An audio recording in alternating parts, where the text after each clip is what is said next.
अफसर बनना चाहते हो तो कहीं और क्यों जाना, गूगल प्ले स्टोर से हमारी app IAS with Harimohan download करो और तैयारी शुरू करो। हेलो दोस्तों, नमस्कार, आदाब, सत श्री अकाल। क्या हाल है आप लोगों के? उम्मीद करता हूँ अच्छे होंगे, सब कुछ कुशल मंगल होगा, सुरक्षित होगा। एक सुबह एक न्यूज़ देखी और न्यूज़ भी देखी, उसके बाद जब उसकी जांच पड़ताल की या उसके बारे में और ज़्यादा खोज खबर करने की कोशिश करी, जांच पड़ताल तो हम कौन होते हैं, खोज खबर करने की सोची, तो सबसे पहले वो न्यूज़ देखें, उसके बाद सारा कि जैसे ही BBC न्यूज़ देखा तो वहाँ पर ये वाली न्यूज़ फ्लैश करने लगी। न्यूज़ सुदर्शन न्यूज़ एक न्यूज़ चैनल है। सिविल सेवा में मुसलमानों की भर्ती वाले प्रोग्राम पर IAS IPS अफसरों की आपत्ति। ये कोई सुरेश जी हैं जिनके ऊपर ये बवाल उठा। सुबह देखा तो माथा ठनका। तो दूसरा न्यूज़ चैनल जब इंडियन एक्सप्रेस, इनके ऊपर भी काफ़ी भरोसा है कि Jamia Millia seeks action against Sudarshan news, यानी इसका मतलब कुछ ना कुछ मामला खराब था। फिर उसके बाद ब्लू टिक इसे कहते हैं, जिसका मतलब ये है कि ट्विटर अकाउंट ऑथेंटिक है। IAS एसोसिएशन, सबसे बड़े नौकरशाहों की जो एसोसिएशन है, उसने भी अगर ये लिखा कि new story targeting candidates in civil services on the basis of religion is being programmed by Sudarshan TV, तो दोस्तों यहाँ कान खड़े हो गए। मामला जो था वो लगभग जिसे कहते हैं कि सर घुमा देने वाला था, क्योंकि सारा दिन काम कर रहे होते तो इतना ज़्यादा हमारे को भी कुछ ध्यान नहीं रहता। तो शोर ये आया कि असलियत में मुसलमानों के घुसपैठ पर बड़ा खुला, आखिर अचानक मुसलमान ये इस न्यूज़ चैनल को ढूंढा और इस तरीके से मैंने इस मामले में एक प्रोग्राम जो आने वाला है उस पर बवाल है, उसे थोड़ा सुनिए। IAS में कैसे बढ़ गए? सबसे कठिन परीक्षा में सबसे ज्यादा मार्क्स और सबसे ज्यादा संख्या में पास होने का क्या है राज?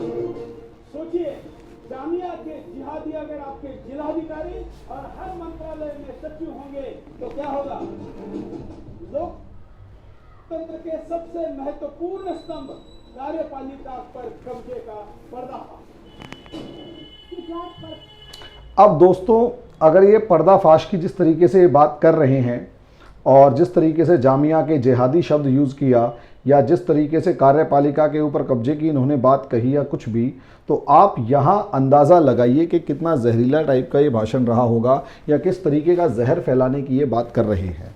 क्योंकि ये इन्होंने सवाल UPSC पे उठाया, क्योंकि इन्होंने सवाल जामिया मिलिया इस्लामिया के पूरी यूनिवर्सिटी के ऊपर उठाया, यूनिवर्सिटी सिस्टम के ऊपर उठाया, और सबसे बड़ी बात UPSC और IAS IPS की जो पूरे का पूरा काडर है, जो पूरे का पूरा जिसे कहते हैं कि ऑफिसर रैंक के जो पूरी की पूरी क्लास है, उसके ऊपर सवालिया निशान उठाया। और मैं क्योंकि इसी तरीके की तैयारी करवाने की सिस्टम से जुड़ा हुआ हूँ, तो ऑब्वियस सी बात है मैं इस चीज़ के ऊपर ध्यान दूंगा। तो असलियत में पूरा मामला क्या है और किस तरीके से है, UPSC को हाईजैक किया जा सकता है या नहीं, उस सब के ऊपर एक डिटेल डिस्कशन मैं यहाँ करने वाला हूँ। तो सबसे पहले इस व्यक्ति के ऊपर ही थोड़ा सा एनालिसिस कर लिया जाए कि असलियत में ये है क्या। तो इसके न्यूज़ चैनल के ऊपर जब गए तो बॉलीवुड जिहाद, एक देश में एक कानून क्यों नहीं, मांसाहारी शाकाहारी, टीपू सुल्तान क्यों लड़ा अंग्रेज़ों से, सच्चाई कुछ और ही थी, सच्चाई कुछ और ही थी।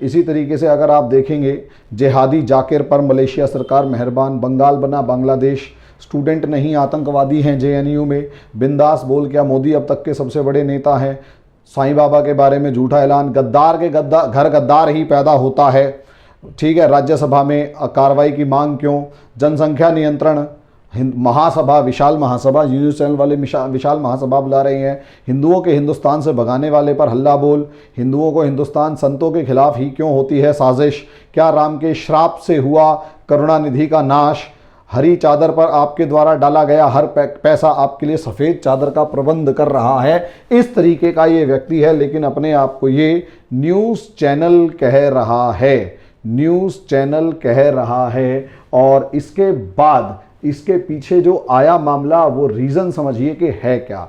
असलियत में आपको इसका चैनल देखकर समझ में आ गया होगा कि ये एक कहीं ना कहीं प्रो हिंदूवादी या प्रो जिसे कहते हैं एक पर्टिकुलर मानसिकता वाला चैनल है। उसके पीछे का रीज़न ये है कि असलियत में अगर आप देखेंगे न्यूज़ 18 इंडिया के रिपोर्ट कि UPSC registers 40% increase in number of successful Muslim candidates this year.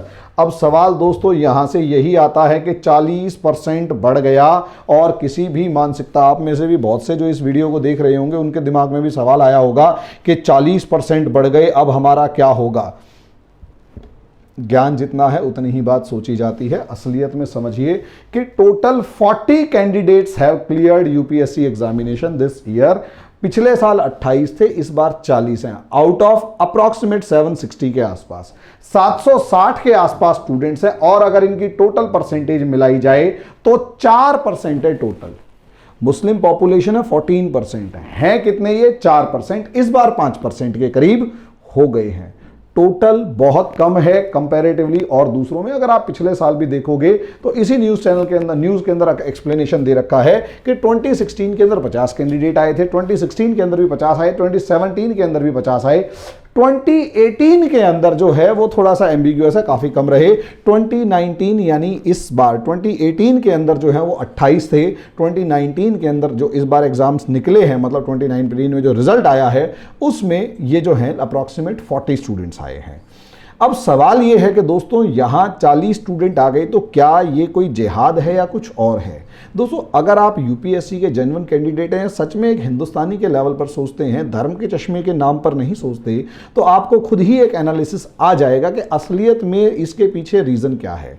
Reason असलियत में ये है कि इसमें कोई शक की बात नहीं है, कोई शक की बात नहीं है कि जो यूपीएससी का एग्ज़ाम है वो दुनिया के टफेस्ट एग्जामिनेशंस में से एक है, दुनिया के टफेस्ट एग्जामिनेशंस में से एक है।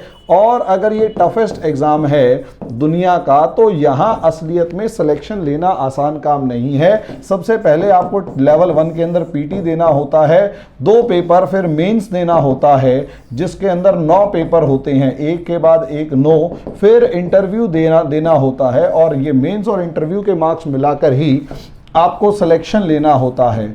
और इस सिलेक्शन के अंदर भी ज़्यादा आसान काम इसलिए नहीं है क्योंकि इस सिलेक्शन को भी अगर आप देखते हैं, इस सिलेक्शन लेने के बाद भी अगर आप देखेंगे तो आप लोगों के सामने या किसी भी स्टूडेंट के सामने चैलेंज ये होता है कि खासकर आईएएस और आईपीएस जो मेन 2 हैं एडमिनिस्ट्रेशन को संभालने वाले, इनके अंदर टॉप रैंक लाना ज़रूरी होता है। इनके अंदर टॉप रैंक लाना ज़रूरी होता है क्योंकि टॉप रैंक लाने के बाद ही आप बहुत अच्छे रैंक लाने के बाद ही आपको ये पर्टिकुलर कार्डर्स मिलते हैं या पर्टिकुलर जो है पोस्ट मिलती है।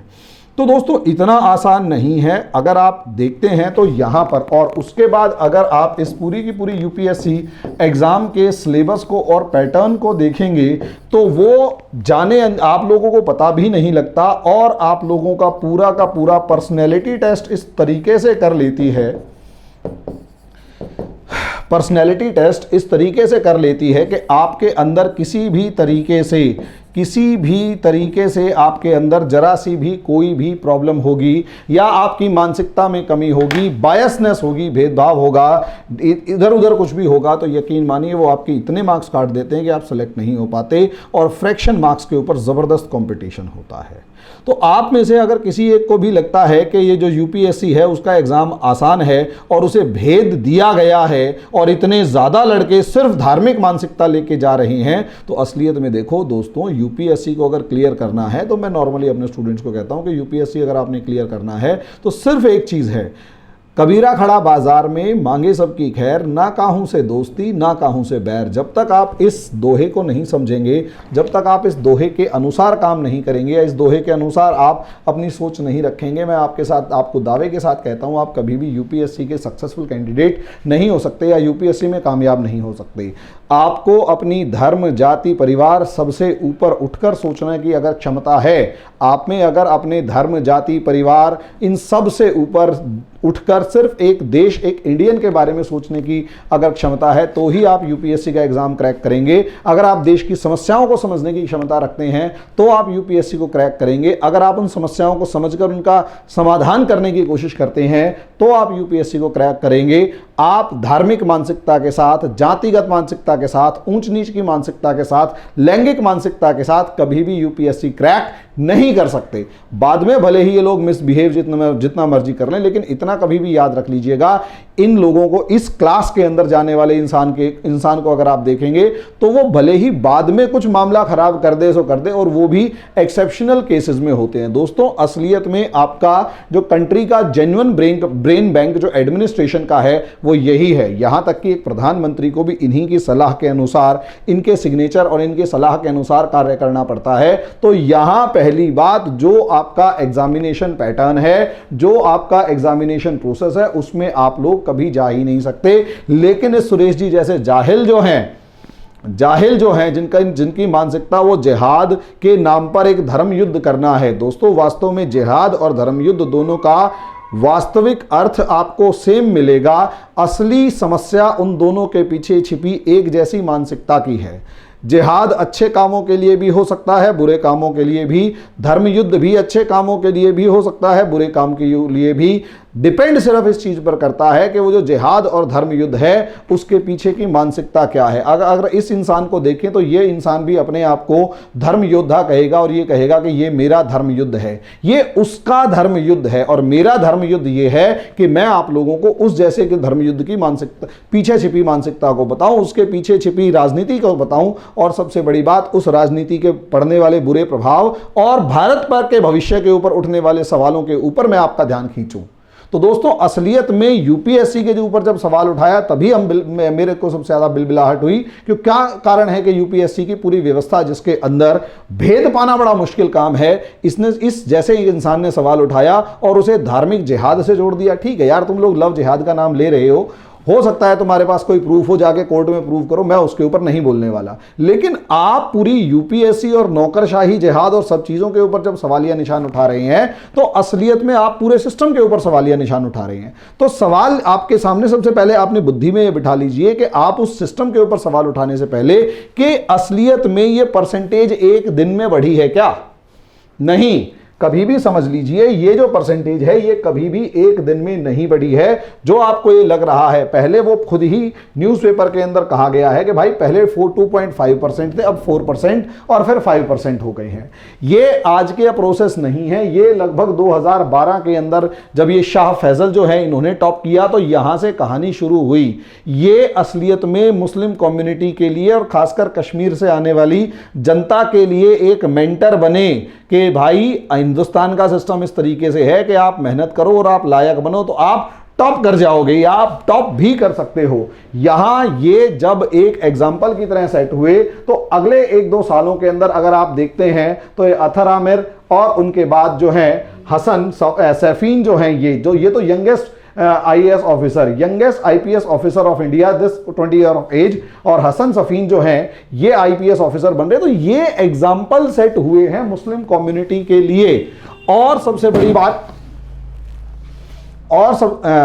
मुस्लिम कम्युनिटी के लिए और सबसे बड़ी जो बात है वो ये कि असलियत में यहां पर इनकी जो ऑर्गेनाइजेशन जिस तरीके से गरीब बच्चों को हेल्प कर रही है उसकी तरफ भी देखिए। तो सबसे पहले यहां पर आपको ज़कात फाउंडेशन नजर आएगी कि उन 40 में से 30 बच्चों के करीब तो 30 सिलेक्शन तो ज़कात फाउंडेशन की तरफ से आए हैं। अब अगर ज़कात फाउंडेशन के 30 स्टूडेंट्स सेलेक्ट हुए हैं तो वो ज़कात फाउंडेशन है क्या? ज़कात का मतलब ये होता है कि अपने धर्म के उत्थान के लिए कोई दान दिया जाता है। जैसे आप लोग जागरण के लिए पर्ची कटवाते हैं, जैसे आप लोग क्या नाम है गणपति विसर्जन के लिए, गणपति उत्सव के लिए, या फिर जो गोपाल जो होता है हांडी फोड़ मटकी फोड़ जो कार्यक्रम होता है उनके लिए, दुर्गा पूजा के लिए, जो भी आप समझते हैं जो भी धार्मिक कार्यक्रम होता है उसके लिए जब आप दान देते हैं तो वैसा ही कुछ ज़कात है। उसी के एक फाउंडेशन जो बनाई गई ज़कात फाउंडेशन, ये जो है इसने एफर्ट्स किए और आज के नहीं है, काफ़ी टाइम पहले से कर रही हैं, जिसकी वजह से इसका आउटकम अच्छा आना शुरू हुआ। हेड ऑफिस वगैरह का पूरा अगर आप इनकी वेबसाइट पर जाकर देखोगे तो पूरी की पूरी आपको ये सारी की सारी सपोर्ट करते हुए नजर आएंगे। रक्षाबंधन से लेकर ईद मुबारक तक की सारी आपको मुबारकबाद देते हुए नजर आएंगे। इंटरव्यू ऑनलाइन रिहर्सल्स जो हैं इनके आपको सारे नजर आएंगे, जिस तरीके से इन लोगों ने अपना एफर्ट किया है। तो क्यों जब ये एफर्ट कर रहे हैं तो इसमें समस्या क्या है? समस्या ये है कि असलियत में आपको ये पसंद नहीं आ रहा कि ये एफर्ट्स किए जाएं। आप ऐसे में इस तरीके की ऑर्गेनाइजेशन और खासकर इस तरीके के सेलेक्ट होने वाले स्टूडेंट्स के ऊपर शक करके असलियत में इतिहास के अंदर भी जो हमारा इतिहास है उसके ऊपर भी शक करते हैं। जब हम कहीं ना कहीं अशफाकुल्ला खान के बारे में पढ़ते हैं कि कसली है कमर, अब तो कुछ करके दिखाएंगे, आज़ाद ही हो लेंगे पर सर ही कटा दे, आज़ाद ही हो लेंगे या सर ही कटा देंगे, हटने के नहीं पीछे डरकर कभी जुल्मों से, तुम हाथ उठाओ हम पैर बढ़ा देंगे। अशफाकुल्ला खान भगत सिंह के साथ कंधे से कंधा मिलाकर लड़ने वाले, 1927 के अंदर इनको फांसी हुई या गोली मारी गई या फांसी हुई, तो आप समझ सकते हैं। उसके बाद अगर आप देखेंगे मौलाना आज़ाद को आप कैसे भूल सकते हैं भाई, उसके बाद डॉक्टर जाकिर हुसैन को कैसे भूल सकते हैं, उसके बाद सबसे बड़ी बात आप APJ अब्दुल कलाम पे तो प्राउड फील करते हैं, इन्होंने तो कभी जिहाद नहीं किया।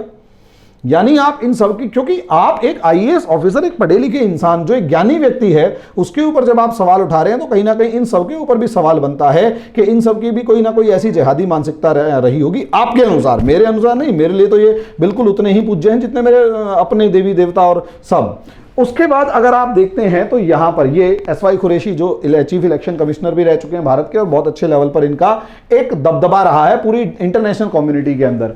और इसी तरीके से आप पूरी की पूरी UPSC के एजुकेशन सिस्टम के ऊपर सवाल उठा रहे हो यार, पूरे के पूरे एजुकेशन सिस्टम के ऊपर इस तरीके से सवाल उठा रहे हो, पूरे के पूरे जो UPSC है, जो एक कॉन्स्टिट्यूशनल बॉडी है, जो एक संवैधानिक संस्था है, उसके ऊपर सवालिया निशान उठा रहे हो कि इसके अंदर कोई ऐसी कमी आ चुकी है जिसका फायदा उठाकर ज़कात फाउंडेशन एक बनाई गई और वो कहीं ना कहीं ज़्यादा से ज़्यादा मुस्लिम्स को भेज रही है। और कितने मुस्लिम्स भेज दिए भाई, वो भेजे सिर्फ 5%, वो इस बार टॉप पोजिशन पर इसलिए 5%। यहाँ दो चीज़ें हैं, यहाँ दो चीज़ें इसलिए हैं कि आप ये देखिए कॉम्पिटिशन है, वही पेपर आपने दिया, वही पेपर उन्होंने दिया।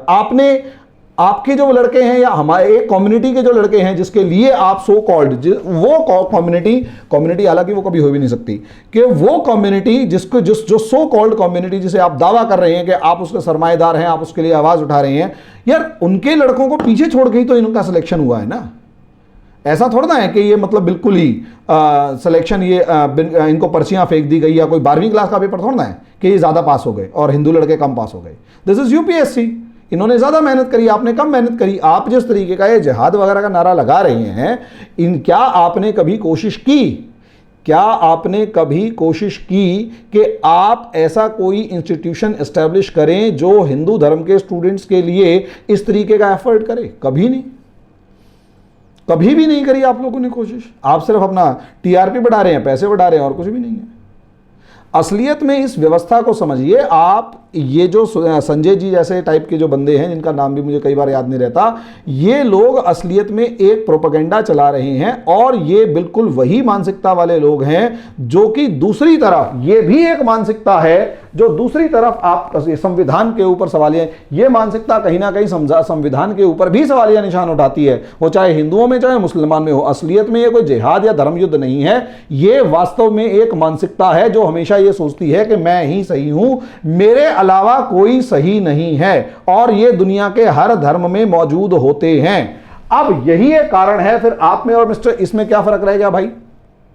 ये भी तो ऐसा ही कुछ कर रहा होता है, ये हर किसी को भड़का रहा है, सब कुछ कर रहा है। तो आप जब जिहाद के नाम पे किसी को भड़का रहे हैं तो वो किसी को हिंदू होने के नाम पे भड़का रहा है, तो दोनों में फर्क क्या रह गया? और जब ये इस तरीके के आपके सुरेश जी और इस जैसे लोग जो हैं, इन जैसे लोग जो हैं जो आपस में खूब दबा के अपने धर्म के लोगों को भड़काते हैं, तो इनकी अगली जनरेशन कौन सी होती है?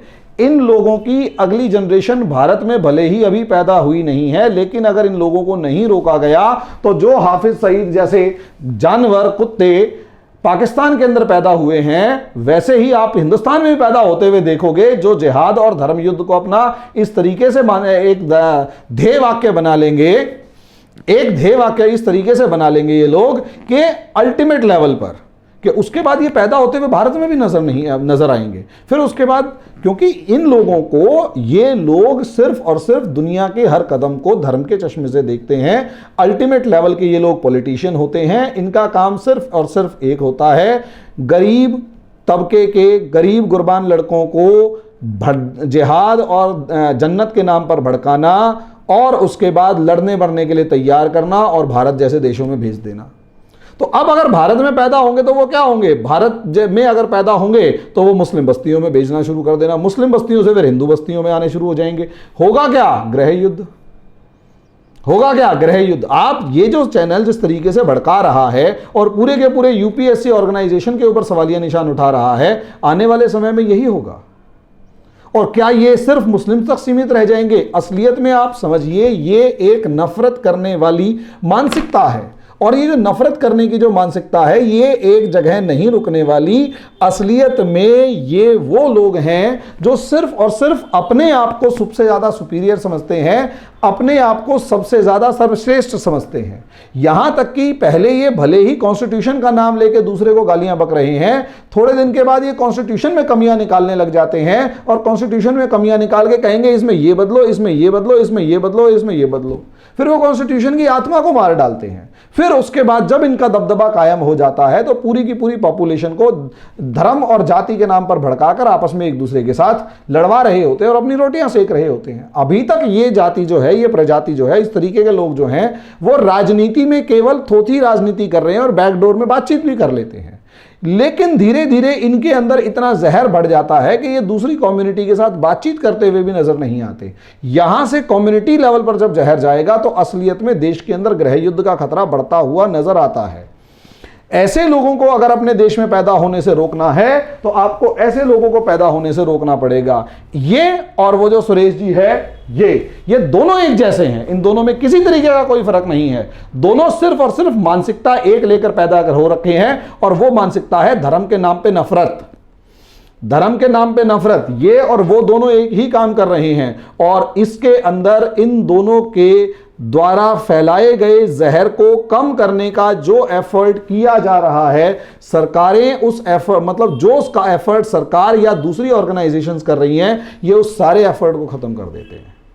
आपको पता है, आपकी जो मोदी सरकार है वो भी माइनॉरिटी अपलिफ्टमेंट का बजट हर साल बढ़ाती जा रही है ताकि उन्हें मेन स्ट्रीम के अंदर शामिल किया जा सके, उन्हें जॉब्स में लाया जा सके, ताकि उन्हें भरोसा दिलाया जा सके कि भारत के अंदर जिस तरीके से अगर उन्हें किसी तरीके का वैर द्वेष भावना है तो वो ना हो। भाई, जब दो सरकारी अधिकारी, ये होता है, एक कम्युनिटी अपने आप को, कम्युनिटी अपने रिप्रेजेंटेटिव को या अपने में से किसी को हर लिस्ट में ढूंढती है। आप भी अगर ब्राह्मण हैं तो ब्राह्मण को ढूंढते होंगे, क्षत्रिय हैं तो क्षत्रिय को ढूंढते होंगे, दलित समाज से हैं तो दलित समाज से ढूंढते होंगे, यादव हैं तो यादव, जाट हैं तो जाट, तमिलनाडु से हैं तो तमिलनाडु, गुजरात से हैं तो गुजरात। हर जगह से हर बंदा अपने जैसे को ढूंढता है और जब उसे वैसा मिल जाता है तो दिल को तसल्ली हो जाती है कि भले ही मेरा नहीं हुआ, कोई बात नहीं, लेकिन ये संस्था ठीक है, ये हर किसी के लिए बराबर है। लेकिन जब वो ये पाना शुरू कर देता है, जब वो आम आदमी, सड़क पे खड़ा हुआ व्यक्ति ये देखना शुरू कर देता है कि उसकी कम्युनिटी का उस पर्टिकुलर लिस्ट में एक भी नाम नहीं है, तब वो असलियत में उस संस्था के ऊपर ही शक करना शुरू कर देता है कि यार इस संस्था के अंदर ही कहीं कोई गड़बड़ी है, जिसकी वजह से, क्योंकि मेरे जैसा कोई व्यक्ति नहीं है, मेरे नाम का, मेरे धर्म का, मेरे क्षेत्र का, मेरे एरिया का, मेरी जात का, मेरी बात का, कुछ भी XYZ जिसमें वो अपने आप को फिट करके देख रहा है, अगर उस लेवल का व्यक्ति नहीं है या उस फ्रेम में फिट होने वाला व्यक्ति नहीं है तो उस संस्था पे वो व्यक्ति सवालिया निशान उठाना शुरू कर देता है।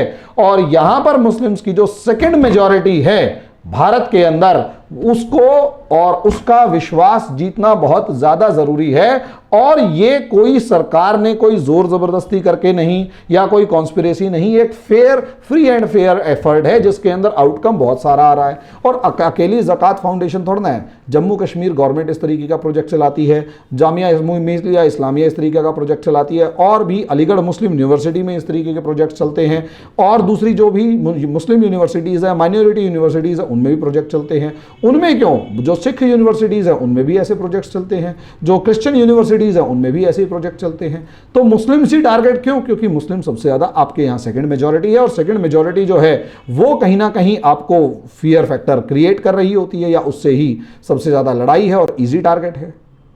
तो क्या ये मानसिकता यहीं रुक जाएगी? नहीं रुकेगी ये यहाँ पर। असलियत में अगर ये इस चीज़ में कामयाब हो जाते हैं, इस तरीके के व्यक्ति इस चीज़ में कामयाब हो जाते हैं, हमारी संस्थाओं के ऊपर सवाल उठाने में कामयाब हो जाते हैं, और इस तरीके के व्यक्ति आम आदमी को ये विश्वास दिलाने में अगर कामयाब हो जाते हैं कि ये संस्थाएं जो हैं आज के दिन जिहाद का शिकार हो रही हैं तो ये नफरत और बढ़ाएंगी। और अगला टारगेट फिर दूसरी माइनॉरिटीज़ होंगी। हो सकता है अगला टारगेट सिख हो, फिर ईसाई हो, फिर पारसी हो। अच्छा, आप में से कभी ये इस तरीके के व्यक्ति ने कभी ये सवाल उठाया कि आपकी हाईएस्ट पोस्ट पर सबसे ज़्यादा लोग जो अगर बैठे हैं वो पारसी बैठे हैं, जो सबसे ज़्यादा कम कम्युनिटी में हैं? आपने उन पर तो सवाल कभी नहीं उठाया, क्योंकि उनके नाम आपके जैसे मिलते जुलते हैं।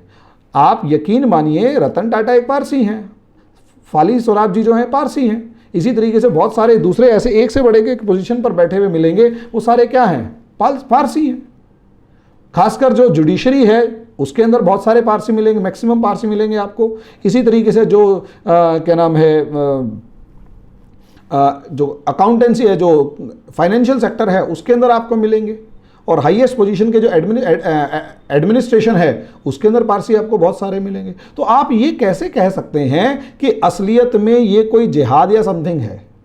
ये जिहाद नहीं, ये आपकी मानसिकता है, ये इन लोगों की मानसिकता है। और ये मानसिकता जो है सिर्फ और सिर्फ नफरत की मानसिकता है। इस नफरत की मानसिकता में ये केवल और केवल नफरत फैलाकर ज़्यादा से ज़्यादा लोगों को आपस में लड़वाकर आगे अपना उल्लू सीधा करना चाहते हैं। इन्हें इससे मतलब नहीं है कि भारत पे इसका क्या प्रभाव पड़ेगा, भारत पर इसका क्या प्रभाव पड़ेगा। और अगर यही लोग इस तरीके की मानसिकता जिस तरीके से रख रहे हैं, तो आप लोग हिंदुओं को कौन सा बख्श रहे हैं? हिंदुओं के अंदर भी आप ही लोगों के जैसा एक सेक्शन है जो रिजर्वेशन को गालियां बकता रहता है। वो रिजर्वेशन तो हिंदुओं के लिए है यार। आपने 50% सीटें जो आपने रिजर्व कर रखी हैं वो तो हिंदुओं के लिए हैं, आप उसको भी बर्दाश्त नहीं कर पाते, उसको योग्यता के आधार पर गालियां बक रहे होते हैं।